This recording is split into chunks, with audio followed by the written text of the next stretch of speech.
Before we begin, a quick reminder. If you enjoy this type of content, feel free to subscribe to the channel and turn on notifications. It helps us reach more curious viewers like you. And if you'd like to suggest the next topic we cover, share your idea in the comments below. Let's get started. Have you ever felt like your mind refuses to stay still? One thought appears, then another, and another.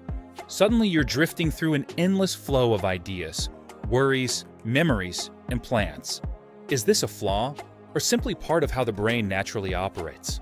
On average, the brain produces around 6,000 thoughts per day, and even though it feels like we choose them, most thoughts appear automatically. This happens because of something called the default mode network, a set of brain regions that becomes active when we're not focused on a specific task.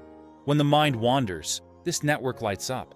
Thoughts begin to flow freely, sometimes helpful, sometimes overwhelming. But why does the brain think so much?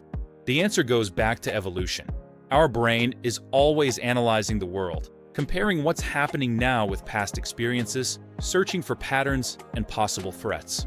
Long ago, this constant scanning helped our ancestors survive. Today, the threats are different: deadlines, responsibilities, expectations, but the brain reacts in the same protective way. It thinks more, tries to prepare us, and keeps generating possibilities. Sometimes these thoughts become repetitive and exhausting.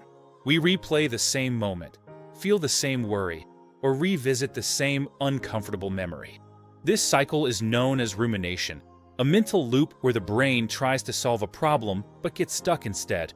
Research shows that rumination activates regions linked to memory and emotional discomfort, which is why these thoughts feel so heavy. The goal isn't to stop thinking. That's impossible. But we can learn to guide the flow and create clarity within it. There are several science-supported ways to do that. First, mindfulness. When we focus on breathing or on our senses, activity in the default mode network decreases. Even a short moment of awareness can interrupt the spiral.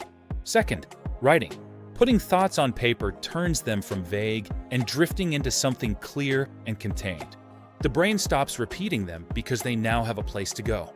Third, physical movement. A brief walk or some light stretching activates other brain systems and naturally reduces the intensity of repetitive thinking. Thoughts are like a river. The water will always keep flowing, but we can choose how we interact with it, whether we get swept away or simply watch it pass. Endless thoughts aren't a problem on their own. They're part of how the brain works. And when we understand this process, we gain a little more control and a little more clarity.